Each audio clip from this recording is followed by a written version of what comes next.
Assalamualaikum warahmatullahi wabarakatuh. Bertemu lagi di channel Aryadin. Kali ini saya akan membagikan rangkuman pada kisi-kisi pretest PPP PGSD, yaitu rangkuman ragam teks. Di CPMK-nya, di kisi-kisinya menguasai materi berbagai ragam teks serta aplikasinya dalam pembelajaran di SD. Sedangkan submateri atau subtopiknya yaitu teks faktual, teks tanggapan, teks cerita, dan teks normatif. Indikatornya disajikan beberapa ragam teks, peserta dapat menganalisis jenis teks yang disajikan. Nah, di sini saya akan merangkum apa saja pengertian dari teks-teks tersebut dan ciri-cirinya apa.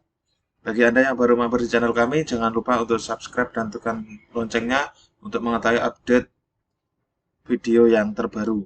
Dan bagi Anda yang ingin memiliki file rangkuman ini, bisa di-download di deskripsi video ini. Nanti saya kasih link, Bapak Ibu bisa mendownloadnya, yaitu rangkuman dan beberapa soal. Mari kita lanjutkan ke pembahasannya. Yang pertama, teks faktual adalah jenis teks yang menyampaikan informasi secara objektif dan didukung oleh fakta atau data yang dapat diverifikasi. Jadi faktual itu berarti nyata ya, objektif bukan subjektif, tapi ini secara objektif. Teks ini berusaha untuk menyajikan kenyataan sesuai dengan apa adanya, tanpa adanya opini atau penilaian subjektif dari penulis. Jadi seperti berita, itu berarti faktual, berarti memang benar-benar terjadi. Teks faktual sering digunakan dalam berita, artikel ilmiah, laporan statistik, atau jenis teks lain yang bertujuan memberikan informasi yang akurat dan dapat dipercaya kepada pembaca. Ciri-cirinya, yang pertama, objektivitas. Teks faktual ditulis dengan cara yang objektif, tanpa memihak atau mengandung pandangan subjektif dari penulis. Informasi yang disajikan berdasarkan fakta dan data yang dapat diverifikasi. Yang kedua, kehandalan sumber.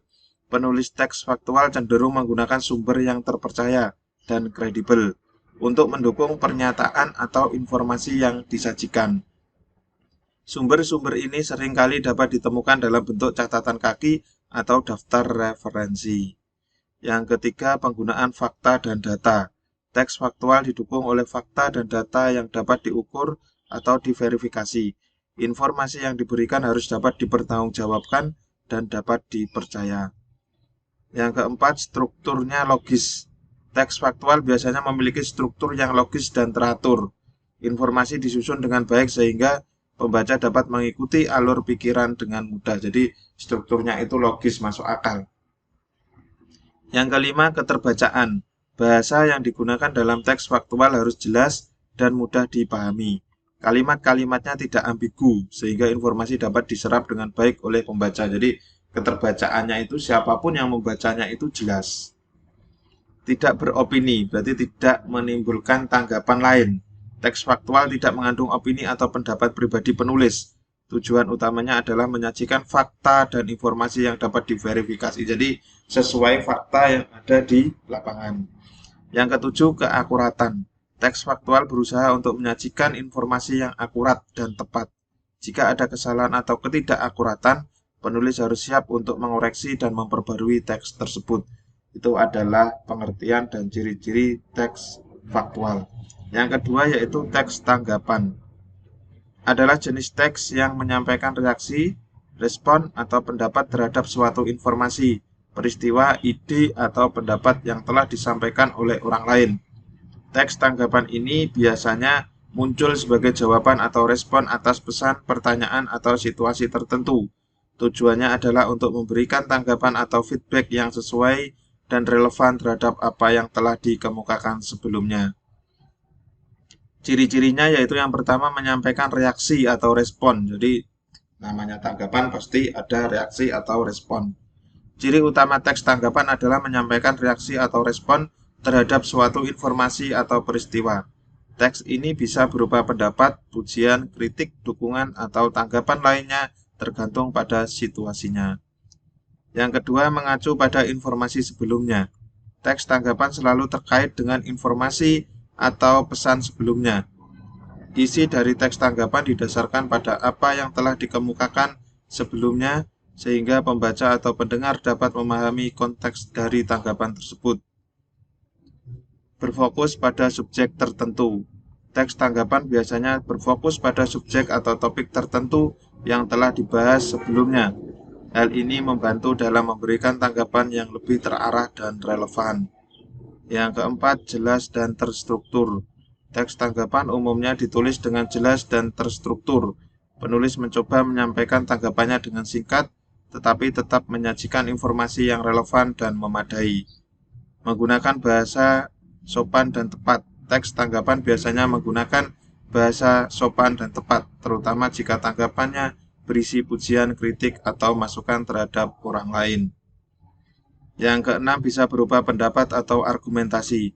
Teks tanggapan bisa berisi pendapat pribadi, penulis atau argumen yang mendukung atau menentang suatu gagasan atau pernyataan.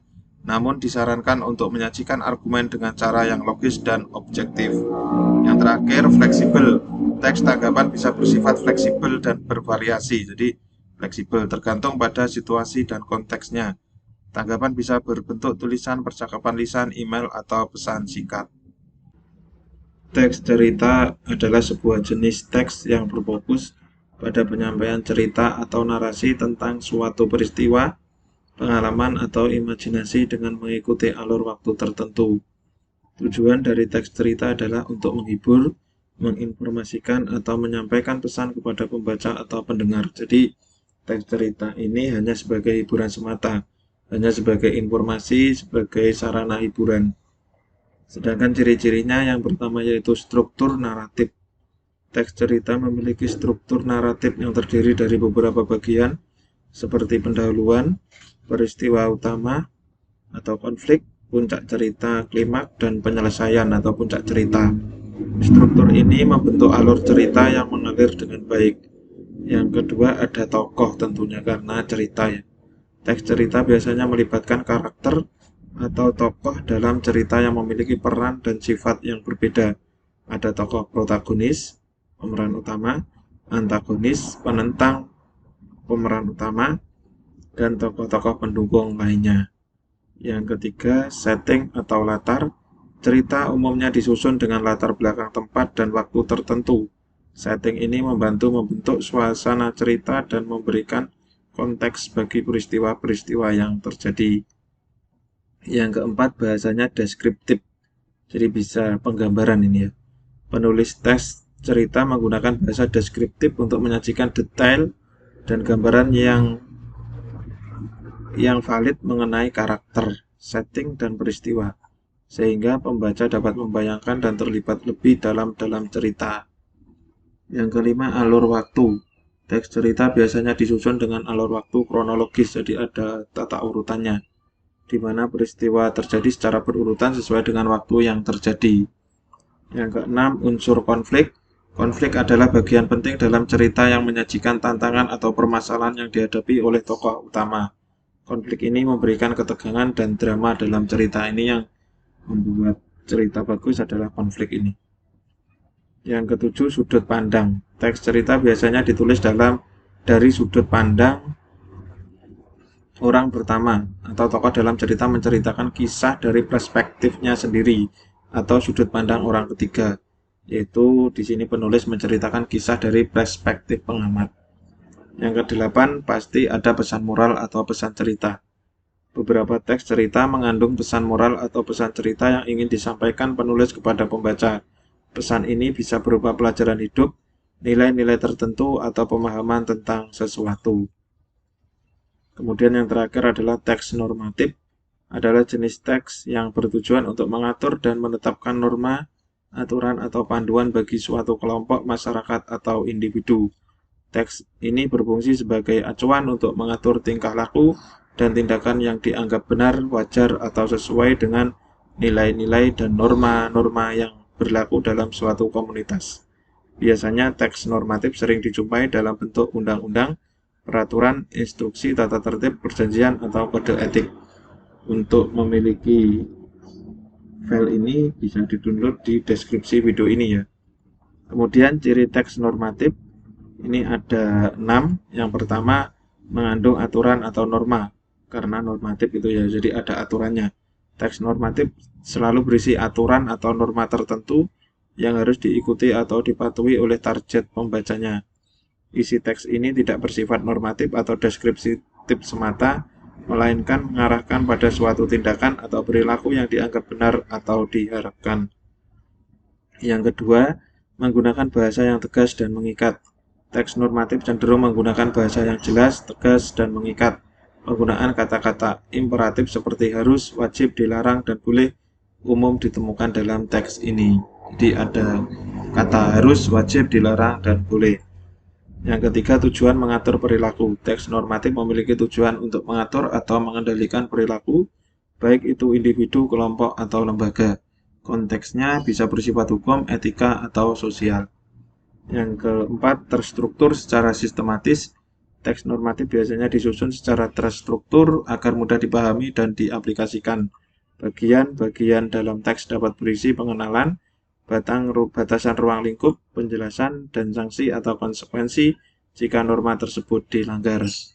Yang kelima, penegasan otoritas. Teks normatif seringkali datang dari pihak yang memiliki otoritas atau kekuasaan untuk menetapkannya. Misalnya, undang-undang dikeluarkan oleh pemerintah, sementara kode etik ditetapkan oleh suatu profesi. Dan yang keenam atau yang terakhir, ketidakperpihakan. Itu teks normatif cenderung bersifat netral dan tidak memihak. Tujuannya adalah untuk memperlakukan norma yang berlaku bagi semua pihak yang terlibat. Cukup sekian penjelasan dari saya. Jangan lupa untuk subscribe untuk mengetahui update video yang terbaru. Saya akhiri. Wassalamualaikum warahmatullahi wabarakatuh.